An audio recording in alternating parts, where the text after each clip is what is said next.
pour le moment, on va s'arrêter à la presse écrite. Par la suite, probablement, avec l'ONIMED, on va élargir.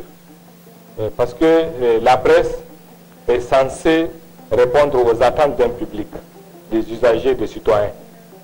Et les usagers, les citoyens doivent avoir aussi leur point de vue là-dessus. Et on pense que cela va contribuer à amener les journalistes et les responsables des organes à respecter les règles d'éthique et de déontologie, les règles de leur propre profession, mais aussi de prendre en compte les préoccupations des citoyens pour fournir un travail donc, de contenu de qualité qui peuvent vraiment éduquer les citoyens, qui peuvent les informer, qui peuvent les divertir également. Mais en tout cas, quelque chose que tout le monde va ressentir comme d'une grande utilité. Et dans d'autres contextes, vous savez très bien que les médias sont contrôlés par de grandes puissances et les médias échappent à tout contrôle en dehors des mécanismes en leur propre sein. Et donc l'idée de faire participer les citoyens à ça est d'une grande importance. Bien sûr, à travers l'Internet ou autre, vous avez aujourd'hui des forums que les journaux eux-mêmes mettent en place et des forums sur lesquels les gens réagissent aux publications. Et ça suscite tout un débat. Donc nous voulons le faire de façon directe et on va essayer de faire cet espace-là chaque mois, donner la possibilité aux citoyens d'interpeller les journalistes sur leur travail, de dire s'ils sont satisfaits et quels sont les sujets les plus importants qu'ils souhaiteraient que les médias abordent. De sorte que, bon, après chacun va tirer un quelconque un intérêt. Pour les journalistes, ça leur permet d'avoir un retour sur leur travail, ce qui peut les amener donc à renforcer ce qui est bon et peut-être à abandonner de mauvaises pratiques. Et donc on veut que vraiment les acteurs de la société civile, les citoyens ordinaires participent chaque fois à cet espace-là. Ça va vraiment beaucoup aider. D'entrée en jeu, on va commencer puisqu'on n'a pas l'électricité. D'abord poser la question de savoir à l'intention des usagers quelle est l'appréciation que vous faites et de manière générale du contenu et des journaux. Oui. Nous avons l'impression que c'est plutôt des médias qui sont à la solde des politiques. Au lieu qu'on nous informe, nous qui sommes les citoyens, on a plutôt l'impression qu'on est là que pour servir les politiques. Au lieu de parler des véritables questions qui touchent les citoyens, on a plutôt l'impression que les médias sont là pour une élite, pour une classe bien déterminée. Nous autres là, nous ne sommes pas concernés. L'exemple que je vous donne, il est banal. Si vous prenez la voie qui part vers l'aéroport, là, c'est des travaux qui sont en train d'être faits. Il n'y a pas eu de plaque pour annoncer qu'il y a des travaux qui vont commencer à l'intention des usagers de la route. Il n'y a pas eu il n'y a pas eu d'annonce par rapport à ça. Par contre, quand on voit la guéguerre qui se passe au niveau de l'Assemblée, parce que moi, nous ne pouvons que l'appeler, c'est une guéguerre, les médias ont couvert ça. Pourtant, les gens sont en train d'annuler le vent là, dégagé par les travaux. Donc nous pensons que c'est des médias qui sont plutôt à la solde des politiques, au lieu de travailler pour l'ensemble des citoyens. En tout cas, moi, c'est l'impression que je fais par rapport aux médias. Je vais un peu appuyer ce que mon prédécesseur a eu à dire. Aujourd'hui, il est clair, vous avez les médias de l'opposition, vous avez les médias du pouvoir. Mais ce qui manque, c'est les médias qui sont avec les citoyens. Aujourd'hui, ce cadre-là, moi, je félicite la tenue de cette rencontre parce que ça permet aujourd'hui aux médias de se rapprocher en fait du citoyen en tant que tel, pour qui les médias sont là pour l'informer quotidiennement de ce qui se passe, de ce qu'il vit. Entre les journalistes même, ils se jettent du moins des pots de banane par rapport à ça. Non, c'est pas ça le travail du journaliste. Vous êtes là pour informer, sensibiliser le public. C'est pour le public que vous êtes là avant tout et non pour les politiciens. Vraiment, je félicite mes prédécesseurs qui ont soulevé ce problème. C'est vraiment un problème qui est là. Il faut que nous corrigeons, c'est-à-dire nos comportements au niveau de la presse, que ce soit la presse écrite, la presse audiovisuelle. Il y a ce problème qui est là. C'est vraiment, c'est pas bon, c'est lamentable. D'abord, le premier constat, c'est que les journaux, l'espace CM1, je vous assure, pour un journaliste, c'est grave. Mais c'est sans ces personnes-là qui écrivent des journaux. Comment voulez-vous qu'on ait une presse libre, qu'on ait une presse de qualité? Ce n'est pas possible. Et si à cela aussi, les politiques interviennent ils manipulent les gens à gauche, à droite. Aujourd'hui, il faut avoir l'amour. Dès qu'on a l'amour de ce qu'on fait, eh bien, ça nous amène à nous cultiver au quotidien pour produire quelque chose de qualité. Et c'est là où je suis d'accord avec ce thème. Quand on dit la promotion de l'éthique, hein, pour un bon contrôle citoyen. Donc voilà. Il faut qu'on ait le souci de cultiver l'éthique et la déontologie. Si un journaliste veut véritablement réussir, exceller dans sa profession, eh bien, il faut qu'il ait le souci de cultiver l'éthique et la déontologie. Et c'est regrettable, il n'y en a pas. Alors, quand vous regardez, qu'est-ce qui fait qu'aujourd'hui, quand vous regardez l'atmosphère politique de ce pays, les hommes politiques l'ont eux-mêmes rendu délétère, mais via aussi les journaux. Et le danger, moi je le dis tout le temps, c'est que, attention, danger, il ne faut pas que nous arrivions à un moment où on va se dire, comme au Rwanda, le radio mille collés. Eux, c'est des hommes essentiellement passagers. La presse, elle est là, elle reste. Et malheureusement, les gens n'ont pas conscience du rôle extrêmement important qu'une presse peut jouer dans un pays, dans un État véritablement démocratique. Parce qu'elle a le sens, elle a le devoir d'informer et d'éduquer le peuple.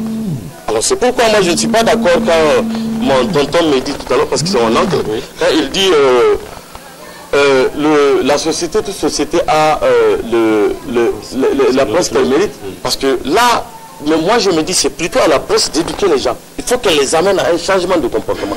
Alors si soi-même on ne croit pas à ce qu'on fait, eh bien ça sera difficile que nous réussissions. À votre niveau, alors, oui, je voudrais continuer parce que regardez un peu, le deuxième intervenant avait parlé de cette scission entre deux camps, la majorité et puis l'opposition qui se tire à boulet rouge à travers des journaux interposés. Voilà, c'est extrêmement dangereux.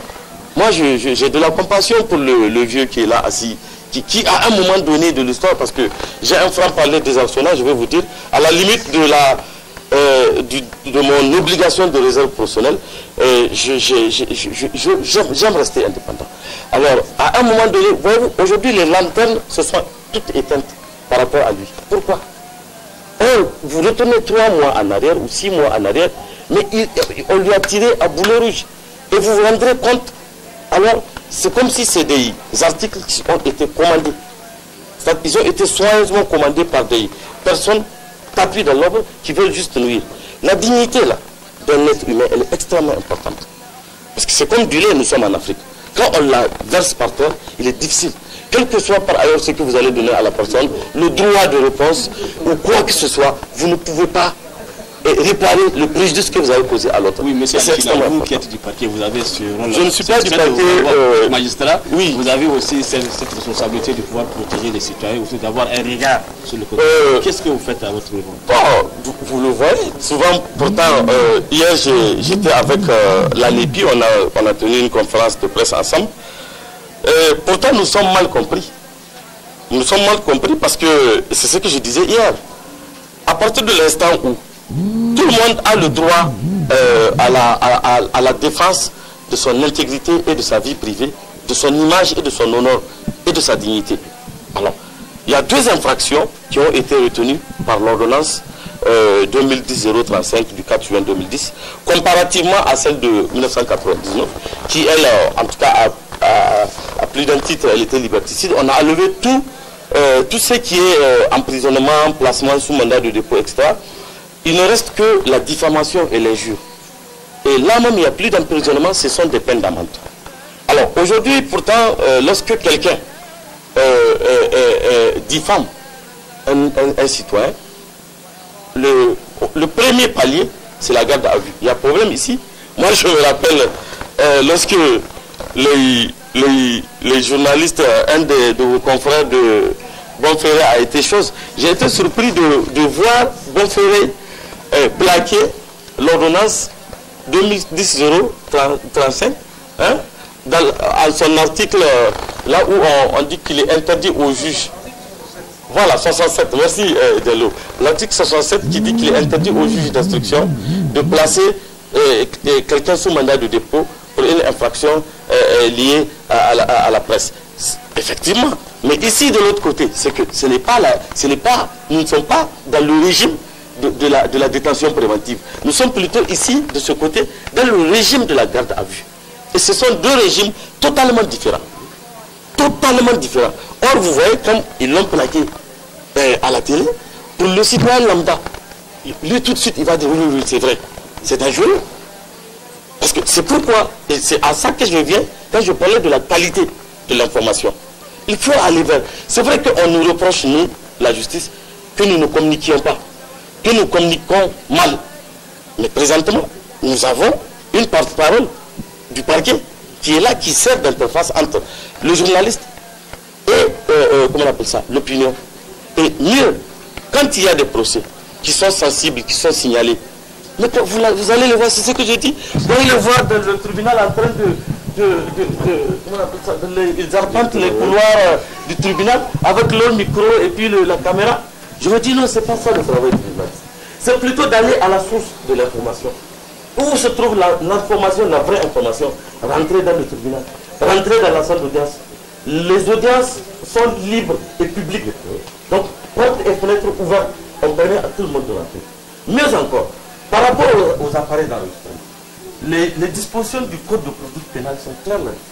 Le président du tribunal de CA, c'est-à-dire celui qui préside l'audience le jour-là, vous pouvez lui demander, monsieur le président, est-ce que vous nous permettez d'amener nos appareils d'enregistrement et de filmer?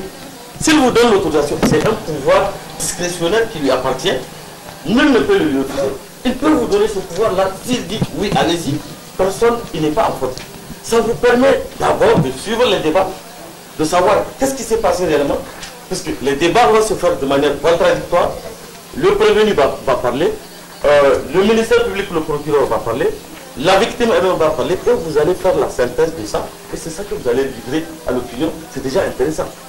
Or, quand vous restez dans les couloirs du tribunal avec votre micro, vous voyez celui-là, là, je ne sais pas, mon grand frère, nous, avec vous lui tendez le micro. Hein?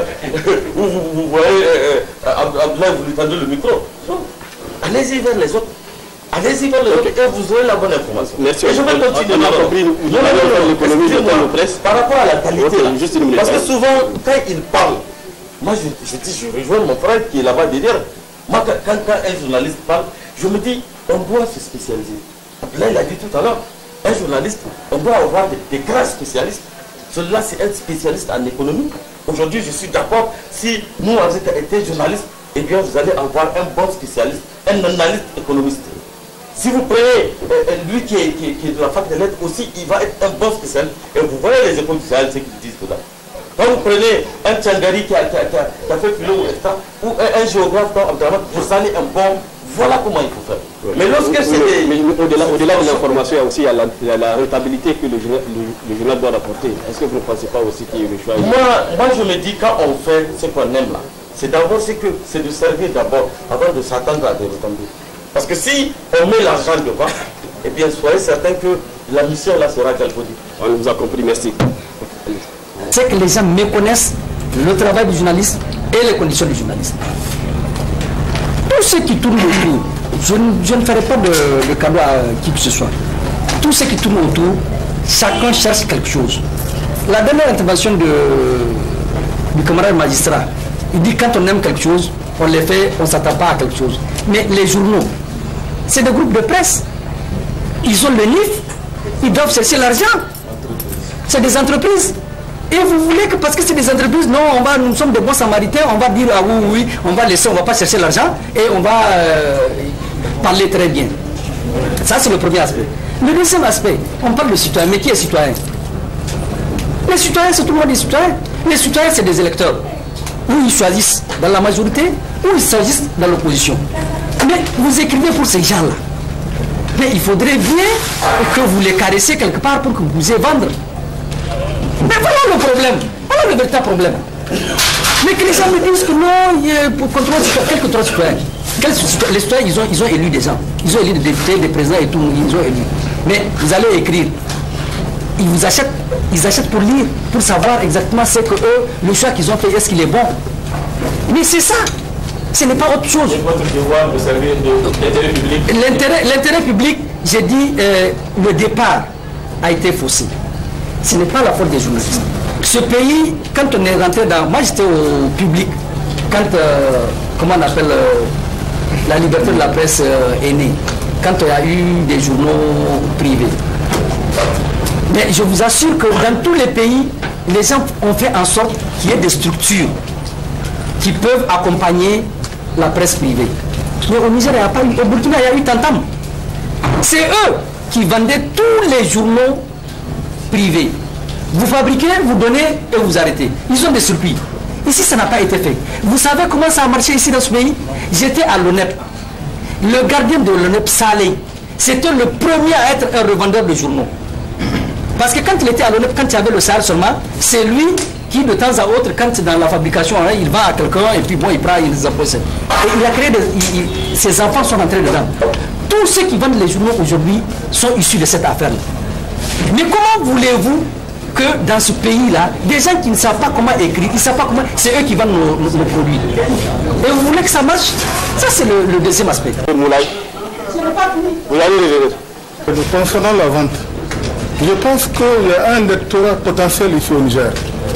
Parce que dans les années 95, quand nous sommes venus fraîchement dans l'affaire, on nous a dit que Haske vendait 16 000 exemplaires ici à Niamey. Le journal n'était pas imprimé ici à Niamey. Les gens partaient à Cotonou pour l'imprimer. Les lecteurs étaient déjà à l'aéroport pour attendre que le journal débarque de l'avion pour pouvoir se l'acheter. Donc je pense qu'il y a un lectorat important. Mais en même temps, nous nous sommes montrés curieux, nous nous sommes dit, mais qu'est-ce qu'il écrivait en son temps pour vendre 16 000 exemplaires? Sincèrement, on est retourné aux archives, c'était à l'occasion d'une formation. On a cherché le journal, c'est un journal qui parlait de l'amitié de Kwarakano. Je ne sais pas si quelqu'un se rappelle du titre. Voilà. Donc, on a amené le journal, on l'a critiqué, on a regardé le contenu. Mais je vous assure qu'il n'y avait pas de l'information dedans. Parce qu'il n'y avait même pas le prix, le coût d'une parcelle de Kwarakano, on n'a pas mis ça dans le journal. Bon, on s'est rendu compte que c'est de la littérature, voilà. Bon, peut-être qu'à l'époque, ce qui justifiait ça, c'était le ton de liberté, c'était un truc nouveau. Donc les gens ont commencé à lever la muselière pour parler, c'était tout. Ce n'est pas un problème de qualité, si vous voulez, en tout cas, c'est-à-dire c'est la curiosité, comme un peu partout d'ailleurs, qui attire le lecteur de journaux. Et c'est pour cela que d'ailleurs, ils sont portés sur les scandales. Parce qu'aujourd'hui, si on dit que Tchangari a détenu 10 millions, tout le monde va s'intéresser. Tout le monde va s'intéresser à ce journal-là, on va savoir où est-ce qu'il a pris les sous. Donc c'est ça. C'est la curiosité qui pousse les gens à aller vers les journaux. Bon, bien sûr, vous savez, il y a des journalistes qui abusent. Parce que moi, j'ai vu, une année, j'ai été obligé moi-même d'acheter le journal parce qu'on m'a dit qu'un tel parle. Et je crois qu'on était sous une des transitions, c'était Wanké. On a dit que Wanké parle à la une du journal. Mais j'ai acheté le journal, je n'ai pas vu d'interview de Wanké. Je me dis, mais c'est quoi ces histoires-là? Donc vous vous rendez compte, c'est pour rejoindre pour dire que même avec un titre, vous pouvez les tromper. Bon, d'ailleurs, nous, on s'amuse à les tromper de temps en temps. Donc c'est pour dire qu'il y a lieu de s'interroger sur vraiment le potentiel de lecteurs de journaux qu'ils sont. Mais moi, j'ai l'habitude de passer ma journée au plus grand kiosque qui est adossé au mur de la loterie nationale. Mais vous savez que le lecteur de journaux, ce n'est pas grand-chose, hein, c'est le retraité, c'est le syndicaliste, c'est le petit planton. Mais jamais le gros monsieur dans sa 4x4. Non, ça, les gens ne s'intéressent pas aux journaux. Ils s'intéressent au marché. Voilà. Non, je n'ai pas fini. Voilà. Donc, le deuxième aspect, c'est pour revenir vraiment sur la qualité. Donc, je pense que, grosso modo, hein, sans dire qu'on est les meilleurs, je pense qu'on se débrouille. Parce qu'on a l'habitude de voyager dans la sous-région, on voit les productions des autres. Je vous assure qu'ils n'ont rien à nous apprendre. Ça, c'est clair. Moi, j'ai été au Mali, j'ai vu que les journalistes sont de semi-lettrés là-bas. De semi-lettrés, même pas de lettrés.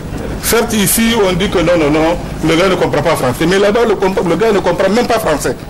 quand il arrive à vous faire un journal.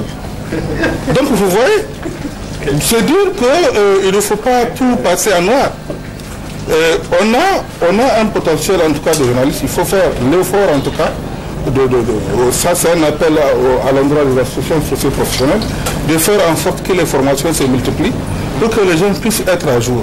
Mais sinon, de manière générale, je pense que la presse nigérienne, elle est dans un niveau qu'on peut juger en tout cas appréciable. Quand on parle de la liste du contenu des médias, il est clair qu'il y a une baisse des standards professionnels. Les standards professionnels, c'est quoi? C'est l'écriture, la manière dont les articles sont écrits. Ça pose donc le problème du maniement de la maîtrise de la langue. Ça pose la question de la qualité du contenu. Ça pose la qualité de la présentation. Donc, parce que nous sommes en presse écrite. Il est évident qu'il y a une baisse des standards professionnels à ce niveau. Mais maintenant, quelles en sont les manifestations, quelles en sont les raisons? C'est des choses à rechercher. Modibo avait parlé tout à l'heure, il s'est indigné du fait que c'est les personnes qui ne comprennent pas la profession qui vendent nos journaux, qui sont les revendeurs. Moi, je vais plus loin, je dis c'est des personnes qui ne connaissent pas la profession, qui sont des éditeurs. Nous les avons. Des revendeurs qui sont venus des éditeurs et qui emploient des journalistes. Il y a un problème. Il y a un problème parce que l'éditeur, et particulièrement le directeur de publication, c'est à lui de déterminer le contenu du journal et la qualité. Et là, parmi ces gens, quelqu'un vous dit que lui, il est un commerçant, il cherche l'argent. Il est évident qu'on voit, c'est pourquoi il est venu sur le terrain médiatique. Ça pose un problème. On avait évoqué le respect d'un minimum de qualité ou de compétences pour être directeur de publication. Quelqu'un avait effleuré le sujet en disant que le ministère public ne fait pas son rôle. Ne joue pas son rôle, c'est tout à fait normal. Ça, nous l'avons relevé parce qu'en ma qualité des rapporteurs, d'un des rapporteurs de la commission des préparateurs des États généraux de la justice, nous avons fait ce constat aussi. Et le président Khalil qui est là était le président de notre commission sur justice société. Donc là aussi, nous avons fait ce constat. Et même au niveau de la justice, on a admis ça parce qu'on n'accorde pas l'importance aux déclarations. Au point où vous avez un journal qui avait été interdit définitivement par le CSC, qui avait fait une déclaration le jour suivant et qui est paru. On est à la barre de la justice parce qu'il n'y a pas un système de vérification. On a pour revenir au débat, on a parlé des hommes politiques. En réalité, la presse n'est que le reflet de la classe politique. C'est aujourd'hui ça. Vous pouvez faire une projection. C'est comme un journal, quand il est lancé, vous savez là où il va atterrir du point de vue de l'argumentaire. Donc là, le contenu est biaisé et le politique. Le fait d'avoir le contenu essentiellement politique n'est pas grave en soi. Je rejoins Hiro. En matière de gouvernance, la plupart des décisions sont ici de l'aspect politique. Le politique et l'économique sont imbriqués, mais il faut bien les faire. Il faut avoir la capacité de faire les analyses. Mais aussi, pourquoi les gens font la politique? C'est parce que c'est facile d'épiloguer, de donner des opinions, d'insulter un tel et autre. Parce que lorsqu'on rentre dans le domaine spécialisé, en économie, en droit, là, on n'a pas la liberté d'épiloguer. Donc, il faut une certaine spécialisation. Je ne m'arrête là en disant que l'aspect de la spécialisation doit être aussi un axe d'intervention ou de renforcement des structures qui sont en charge de ces questions. Alors, Moulay a parlé de comment on appelle ça, de Haske. Haske, ce n'était pas, en réalité, Haske, il faut bien voir, le truc, ce n'était pas un travail journaliste forcément professionnel ou la qualité de l'information autour. Non, Haske était apparu un journal de combat. Et les gens qui cherchaient à lire Haske, c'est parce qu'ils avaient la possibilité d'avoir un autre son de cloche différent de Sahel. Et que c'est pour ça qu'il y avait la ruée vers comment on appelle ça, vers Haske. Et effectivement, il tirait à 10 000 exemplaires. Et quand il les amène ici, 3-4 jours après, quand vous cherchez à trouver, vous ne pouvez pas trouver la copie. et les gens se mettent à faire des copies qui étaient à l'époque très difficiles, parce qu'à l'époque pour faire une photocopie c'est 200 francs la page. Ce n'est pas comme aujourd'hui où les choses ont largement évolué. Donc il y a eu tout ça, il y a donc les contextes qui ont déterminé certaines choses. J'ai entendu aussi ici des gens qui ont dit il y en a des gens qui se sont livrés à être dans la presse alors qu'ils n'ont pas fait des écoles professionnelles. Le travail là que les journalistes d'opportunité là sont venus à faire, mais les journalistes qui ont fait comment on appelle ça, qui sont à la Voix du Sahel ou à l'Antenne, ou à l'Honnête ou à l'AN, comment vous appelez ça, l'ANT, mais ils ne peuvent pas faire ça. C'était d'abord des militants. C'était un combat médiatique militant. La preuve, les journaux, ce n'est pas des journaux d'information. C'est des journaux d'opinion et de réflexion. Si vous les regardez tous, il y avait à l'époque qu'un seul journal qui s'écrivait journal d'information, c'est le Démocrate. Aujourd'hui, les médias sont devenus un moyen de se faire de l'argent. Comme l'a dit Modibo, et beaucoup de gens, c'est pour se faire de l'argent, ils ont créé ça en tant qu'entreprise de presse, ce n'est pas dans... Voilà, puis c'est tout. Voilà, et donc là, il faut bien comprendre ça. Quand vous créez une entreprise pour vous faire de l'argent, naturellement, vous fonctionnez comme un commerçant et qui réfléchit sur ses intérêts. Ça n'a rien à voir avec les idées. Voilà. Juste je voulais dire que rapidement au début, c'est vrai que les gens ne connaissent pas ce qui se passe dans les journaux. Moi, je suis directeur de publication du Canard dessiné depuis 2010. Mais je vous assure, là où je suis, je n'ai pas de salaire. Pour être très franc, qu'est-ce que vous voulez? Je cherche non, par vocation. Je n'ai pas été militant d'Ablaye Diamongo. Voilà, donc je cherche de l'argent et on se le partage. Et c'est comme ça que nous vivons. Et je vous assure qu'il y a des moments où on fait 3 mois, 4 mois sans une page de publicité. C'est la vente. Et vous savez pourquoi? Parce qu'on sait que le lecteur, si je fais une caricature pour dire que Maman Ousmane et le président de la République vont lutter, je vous assure que je fais ça, le mardi, il n'y aura plus le journal sur le marché. Voilà les réalités. Parce qu'on n'a pas prévu. Et c'est ce que j'ai dit. Et les gens disent que contrôle citoyen, contrôle ceci. Il n'y a pas de contrôle citoyen. Ce qui peut nous sauver, et ça va venir, c'est la sélection naturelle. Et la sélection naturelle a commencé. Quand je le dis qu'il a abandonné, c'est la sélection naturelle.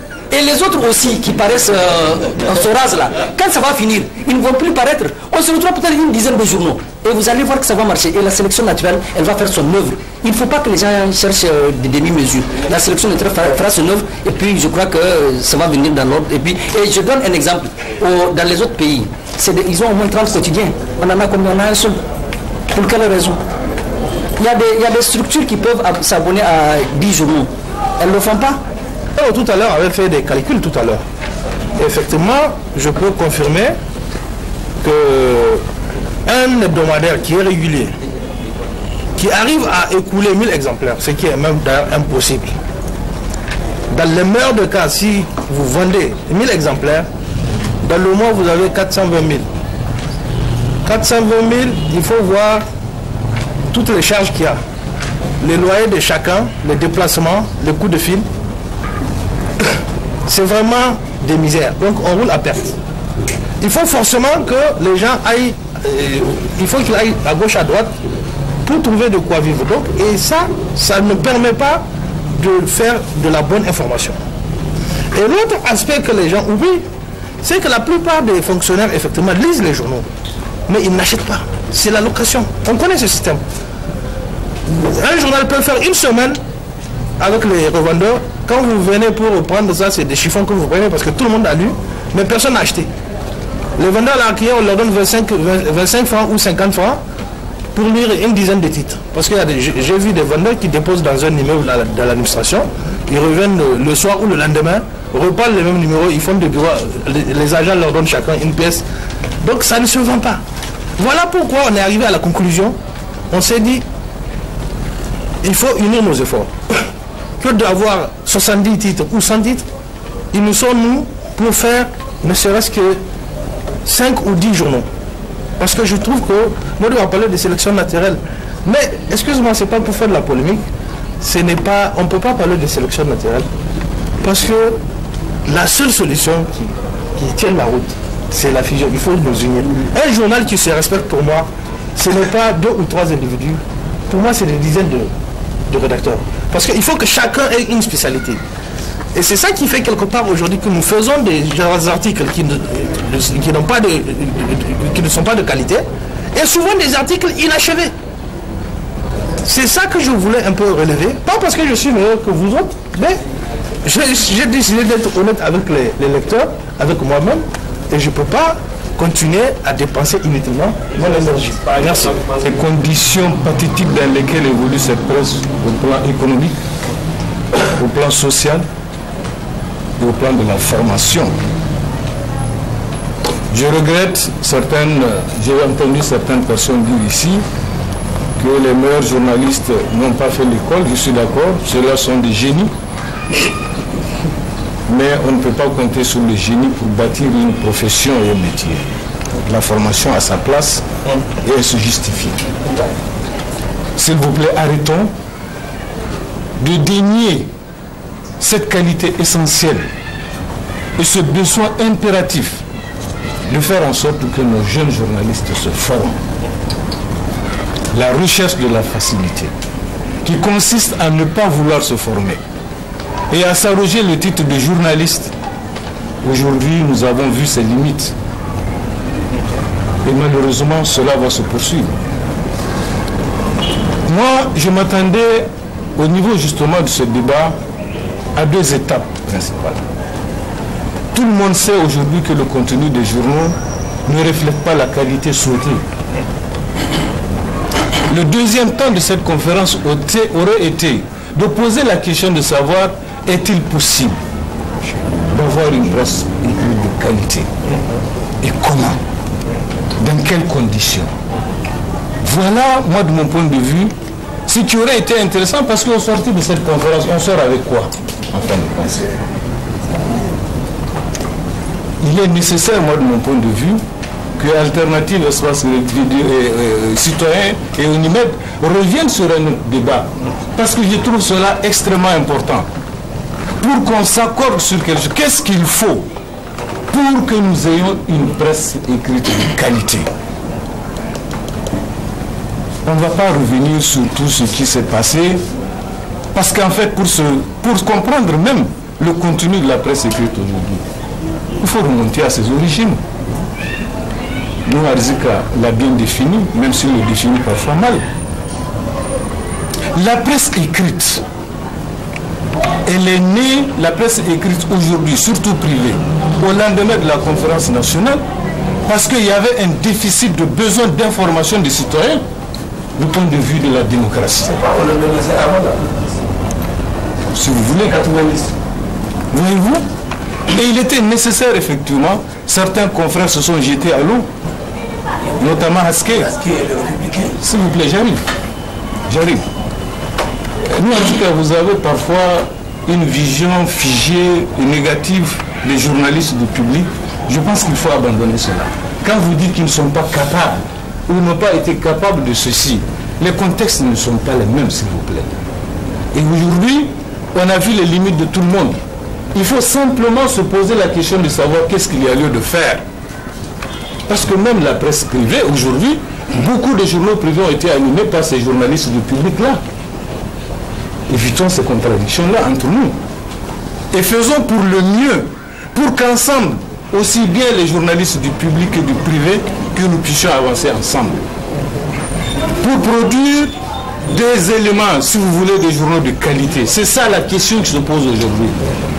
Ce n'est pas que ceci a été capable, ceci n'est pas capable. Non, on a dépassé cela. Il fallait un moment s'arrêter et se poser la question de savoir qu'est-ce qu'il faut faire pour organiser la presse, surtout privée, qui manque de moyens. Parce que je persiste à croire que la presse privée n'a pas été vraiment remerciée et saluée à la mesure de ses engagements du point de vue de l'avènement et de la sauvegarde des acquis démocratiques. C'est quoi 200 millions pour distribuer entre les journaux? C'est quoi 200 millions? Vu tout ce que la presse a fait dans ce pays pour la sauvegarde de la démocratie dans notre pays. Mais la question n'est plus là. La question est de savoir comment nous-mêmes, en tant que professionnels, nous pouvons nous organiser. Quelles sont les pistes qu'il va falloir explorer pour avoir une presse de qualité qui dépasse effectivement ces clivages-là qui font qu'aujourd'hui la presse est devenue le ring sur lequel les partis politiques et les hommes politiques se battent justement par procuration. Il faut arrêter ça. Ça n'amène nulle part. Et si on aime ce métier, je pense qu'il va falloir sérieusement que ce genre de débat que nous puissions nous retrouver pour voir dans quelle direction nous allons et quelles sont les pistes qu'il va falloir explorer. Merci, monsieur. On manque de lumière, on risque d'arrêter, mais je vais prendre juste 3 personnes avant de donner la parole à mes invités. Moukela, Ousseini, je vais donner la parole à monsieur Nyandou et le professeur Khalid. Ok. Donc, Moukela, vas-y. Moi, je pense que bien qu'on ne veuille pas quand même faire ce parallèle avec l'indépendance économique du journaliste, dans le cadre de l'exercice de son métier, je pense que c'est très important vraiment de prendre ça en compte. Un journaliste, c'est aussi un être humain. Il a une famille, il a des ambitions, il a des projets, il a une vie à mener. Comment est-ce qu'il va faire s'il n'est pas pris en charge par son métier? Alors, prendre en charge, je ne voudrais pas dire que non, devenir riche, ce n'est pas possible. Si c'est pour devenir riche, les gens auraient dû peut-être aller à Katakou, au grand marché et créer une boutique. Je suis désolé. Si on est journaliste, c'est le minimum possible qu'on cherche pour faire ce travail-là. Et pour que ça soit fait, il faut véritablement qu'il y ait la viabilisation des entreprises de presse. Par exemple, ici, je voudrais même interpeller l'État par rapport à cette question-là, par rapport à cet aspect-là. La loi sur la publicité, depuis 2012, qui doit normalement garantir la possibilité aux médias privés d'avoir quand même des publicités, même des institutions de l'État. Cette loi n'a pas été votée jusqu'à présent, elle est dans l'électorat de l'Assemblée, je ne sais pas, ou du gouvernement. L'adoption de la convention collective du secteur des médias, on en est où? L'atelier de validation a eu lieu en mars 2012, si j'ai bonne mémoire, mais jusqu'à présent, où on en est véritablement par rapport à toutes ces questions-là? Le problème de la presse privée, pas seulement la presse, parce que ça peut intéresser aussi la presse publique, c'est l'absence, le manque de messagerie digne de ce nom. La vente s'est fait comment? Tout à l'heure, le président nous vient de soulever un problème, qu'il y en a qui se sont retrouvés dedans. Parce que les créneaux étaient restés libres, il n'y avait personne, il n'y avait aucune structure pour gérer. Parce que la première ressource d'un journal, c'est d'abord la vente. Ce n'est pas autre chose, ce n'est pas la publicité, parce que les gens sont en train de soulever. Quand les journaux sont bien vendus, Diallo aussi, le président Diallo l'a dit, que les journaux sont loués. Mais pourquoi les journaux sont loués? C'est parce que tout simplement, il n'y a pas un système fiable de diffusion des journaux qui paraissent, y compris à l'intérieur du pays. Ailleurs où ça marche, ce n'est pas au directeur de publication de prendre en charge. Une fois que vous amenez votre journal à l'imprimerie, il y a une structure qui prend ça en charge, qui fait l'impression, qui place le journal. En fonction de la périodicité où vous voulez qu'on vous fasse le compte, on vous fait le compte. On vous ramène les bouillons. Mais ce n'est pas le cas ici. Il y a eu des tentatives, malheureusement, qui ont avorté, qui n'ont pas pu aboutir. Et ça, c'est un véritable problème au niveau de la presse, parce que quel que soit, comment vais-je dire, l'appui qui va être apporté à cette presse-là, tant qu'il n'y a pas un mécanisme, tant qu'il n'y a pas, on ne tend pas, parce que ça peut permettre de tendre vers des entreprises de presse.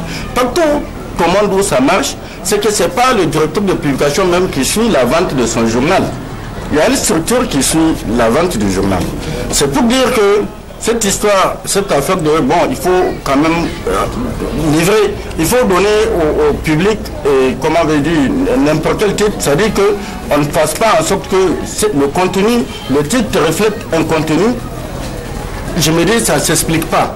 Parce qu'il y en a qui se sont enrichis dedans, qui sont venus, qui ne sont pas journalistes, qui n'ont rien à voir avec le métier, qui se sont engouffrés dans la brèche, qui gagnent leur vie convenablement dans ce secteur-là. Moi, j'ai dit, il revient aux journalistes, en tout cas, c'est une proposition que j'ai faite aux promoteurs des médias de s'organiser pour mettre en place un cadre où ils peuvent, en tout cas, je suis convaincu, un journal, 500 exemplaires, c'est pas possible qu'on ne dise pas que, ne serait-ce qu'à Niamey, on ne puisse pas vendre 500 exemplaires d'un journal. À l'échelle du pays, c'est quand même important. C'est d'abord la première ressource. Mais malheureusement, ce créneau n'est pas exploité. Voilà ce que je voudrais ajouter. Merci. Vous dire que ces gens sont là, ils s'enrichissent, mais ils n'écrivent même pas. Qui écrit? Qui envoie les articles? Comment ça se fait? Ils sont nombreux, c'est sur place qu'on nous demande. Au moment de l'audition, c'est quelle page? Qu'est-ce qu'on a écrit?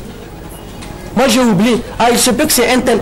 Ça veut dire qu'aujourd'hui, ceux qui se disent des patrons des journaux même, ceux qui se disent, je ne sais pas, des journalistes de la presse écrite, ils n'écrivent même plus.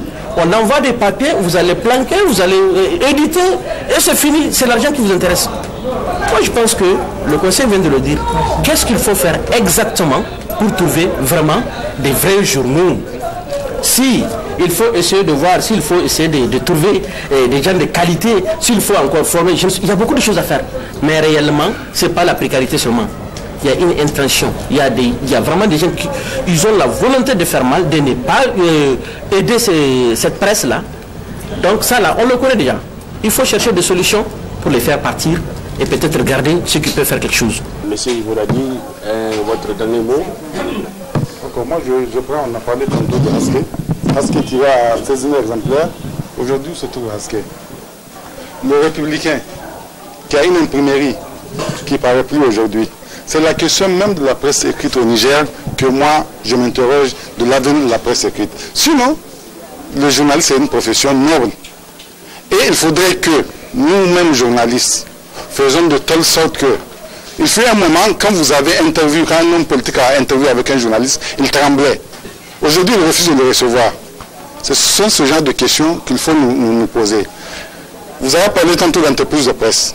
Eh bien, entreprise de presse, c'est un contour et un tout. Dans l'entreprise de presse, il faut voir le département finance commerciale, qui est un département à part de la rédaction. Un directeur de publication, un rédacteur en chef ne peut pas être un commercial. Il y a un mélange de gens terribles qui amène les compromissions. Maintenant, au sein des rédactions, là où je maîtrise le plus, que je connais le mieux, mais vous parlez de rédaction, c'est un euphémisme, ça se réduit à une seule personne parfois.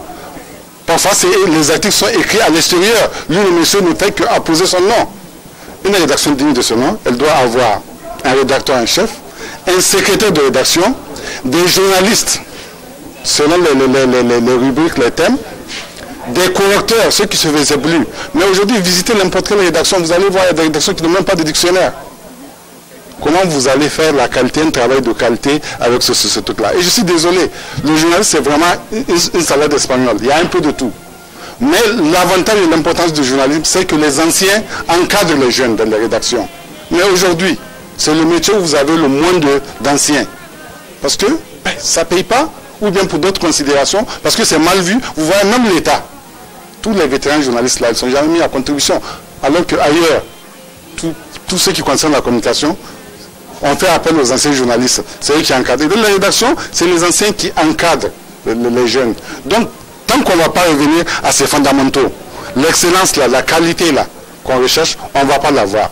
Mais au dernier mot, le citoyen, vous avez toujours le pouvoir de contrôler, d'indiquer. Mais si on continue dans cet espace, que le journal qui diffame le plus, le journal qui est le plus acheté, mais bien sûr, on va continuer à marcher sur la tête et on va continuer à être le pays des bizarreries parce qu'il n'y a pas de raison. Au Burkina, on est très quotidien, et au Bénin, on est tant quotidien, on n'a même pas un quotidien. Parce que ce qu'on appelle quotidien, le quotidien, normalement, ça doit relater des faits. Mais même le quotidien, ce n'est pas des faits en réalité, c'est des opinions qui le relatent eux-mêmes. Donc il n'y a pas de raison que le Mali, le Burkina, tous les pays qui c'est la même, il n'y a pas de raison, il n'y a pas de raison. Et moi je me dis que quelque part, c'est le citoyen qui doit se faire violence pour amener les journalistes à aller dans la direction voulue. Parce que le journaliste, il ne travaille pas pour le politicien, il ne travaille pas pour lui-même, il travaille pour le public, il travaille pour la communauté. Et c'est dans ce sens-là qu'il faut aller. Merci. Merci Ibo. Ok, merci. Je vais essayer d'aller rapidement. Bon, moi en tout cas, de mon petit point de vue, je résume les problèmes de la presse à trois niveaux au Niger, la presse privée essentiellement. Il y a un aspect que les gens oublient, ou je ne sais pas, ils veulent l'oublier en tout cas. Notre presse est très jeune. Elle a une vingtaine d'années d'existence et nous avons tendance à la comparer à une presse qui existe depuis 200 ans, depuis 100 ans. Cela est un facteur non négligeable. Aujourd'hui, si on prend la presse il y a 10 ans, on peut se dire qu'il y a de l'amélioration.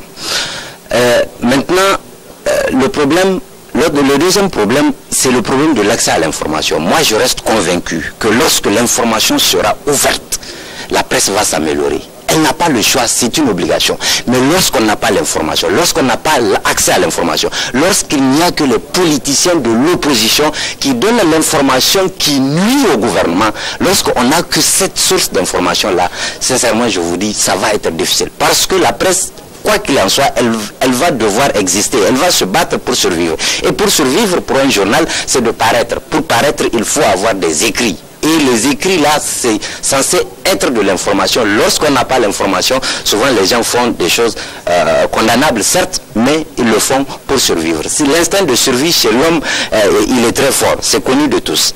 Maintenant, on parle de spécialité. Regardez, quelqu'un qui a fait 4 ans à l'université, il a sa maîtrise, ou il fait 7 ans, il a son doctorat. Est-ce qu'il va venir dans une télévision ici pour être payé à 50 000, à 100 000? C'est pas possible. Ailleurs, qu'est-ce qui se fait? La personne finit son cursus académique. Maintenant, elle a tous ses diplômes, elle aime le métier de journaliste et maintenant, elle se forme en dernier ressort en tant que journaliste. Donc, elle a déjà sa spécialité. Maintenant, elle apprend juste les b.a.-ba du journalisme et elle garde sa spécialité. Aujourd'hui, nous sommes tous des journalistes politiques, nous sommes tous des journalistes sportifs, nous sommes tous des journalistes culturels partout parce qu'on traite. Vous regardez au Niger, le média le plus nanti, c'est la télévision. Vous prenez la plus grande télévision privée du Niger aujourd'hui, vous lui donnez 10 événements à couvrir en même temps, elle ne pourra pas. Elle n'a pas le personnel pour le faire, elle n'a pas les moyens matériels pour le faire. Et elle va manquer de caméras, parce qu'elle n'en a que 5, vous lui demandez de couvrir 10 événements, souvent elle n'a même pas de carburant de la voiture, elle n'a que 2 voitures, ou une voiture, il y en a qui n'ont même pas de voiture, c'est à moto que les gens font les reportages. Donc vous voyez, les conditions sont extrêmement difficiles. J'aurais bien voulu que mon frère magistrat soit là pour lui répondre un peu, parce qu'il dit on fait le couloir à la justice pour avoir l'information. Nous ne faisons pas cela, on fait avec les moyens du bord, comme on dit, on prend les avocats de la défense et les deux parties en fait. Donc on a deux sons de cloche. C'est vrai, il aurait été plus souhaitable d'être dans la salle d'audience, écouter les versions, les enquêtes des avocats, les plaidoiries, tout ça là. Mais ce n'est pas possible parce qu'on vous donne 2 reportages à faire, 3 reportages. Vous suivez la télé aujourd'hui et je répète que la télé est le média le plus nanti au Niger. Mais vous suivez une télé privée, vous allez entendre une seule personne qui vous fait 4-5 commentaires. Mais s'il vous plaît, quel travail sérieux il peut faire? Rien. Donc vraiment, il y a la jeunesse de la presse, il y a les conditions de travail et il y a l'accès à l'information. Je pense que si nous y travaillons, ce n'est pas une fatalité, nous pourrons changer les choses au fur et à mesure. Et déjà, moi, je suis convaincu qu'il y a de l'amélioration. Parce qu'aujourd'hui, il y a des médias qui se sont distingués parce qu'ils sont jaloux de leur renommée et ils essaient tant bien que mal de faire l'équilibre de l'information et de servir au public ce qu'il veut. Cela va servir d'exemple. Avant, vous regardez dans les télévisions, il n'y a aucune qui peut faire une analyse. C'est l'information brute, on vient, on met des extraits, tout ce que la personne dit. Mais aujourd'hui, les télévisions sont en train d'aller dans le traitement de l'information, aller vers l'équilibre. Je pense que tout cela, ça va venir... Mais il nous faut attendre. Merci en tout cas Ibrahim Yoro pour ces propos rassurants.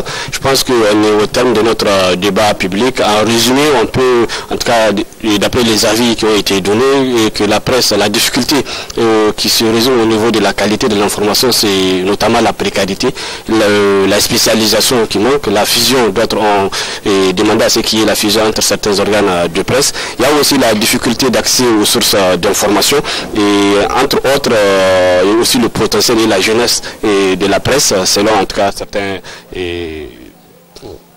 certains propos qui ont été dits. Mais il faut dire en résumé que l'objectif de ce débat, c'est de permettre en tout cas de donner l'occasion aux usagers qu'ils aient quand même une certaine connaissance des difficultés auxquelles sont confrontés les responsables et journalistes des médias, et de l'autre côté aussi que les journalistes des médias et professionnels aient quand même une perception des attentes des usagers. Donc, entre autres, voilà les objectifs assignés ou bien les résultats attendus au sortir de ce débat.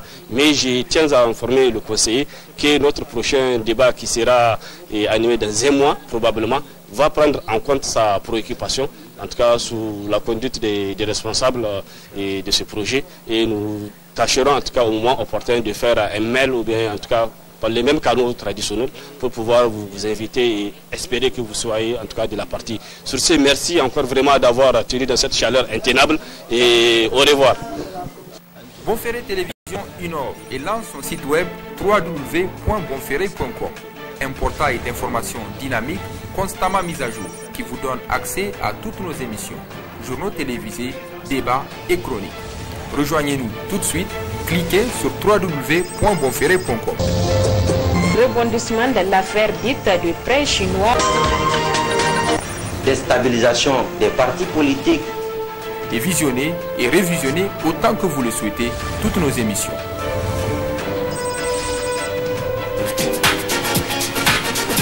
Presse Plus est un supplément d'analyse, de commentaires. Je ne sais pas si les statisticiens vont faire les calculs. Tafiyar siyasa zamantakewar yayo da kullum ake na yana kama su duk waɗansu da suka yi ta mana kisa kulle a ƙasa.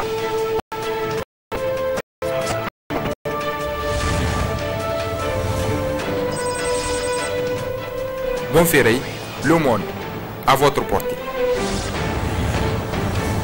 A kowace rana muna tafi da labaru da rahotanni a cikin wata siga mai armashi. Muna tafi da abubuwan ban mamaki a kowace rana Alhamis. Batun siyasa, zamantakewar yau da kullum, sha'anin addini na da matsayi a Bonferré. Saboda haka tare da Bonferré ba za ku yi da na sani ba da yardar Allah. Muna ɗauke da muhawarori kala-kala. Mu haɗu da ku a kowace ranar Litinin a cikin shirin gasar mu na mako domin wasa kwakwalwa, ko kuma a kowace ranar Lahadi domin warware abubuwan da ke ci mana tuwa a ƙwarya. Mata tushen rayuwa, in ba ku ba gida. Saboda haka ya samu ka tanadi wani shiri mai suna kokarin ɗiya mata a kowace rana Asabar. Ga kuma shirin matan ƙauye nan na matan da ke ba da nasu jan kokari wajen ci gaban wannan ƙasa. Muna da shirin 'yan makaranta domin inganta ilimin 'ya'ya mata. Ga shirin yanayi nan da kuma rayuwar ɗan adam. Saboda haka ku kasance tare da Bonferré. Ba don banza ba ya samu ke cewa Bonferré duniya a tafon.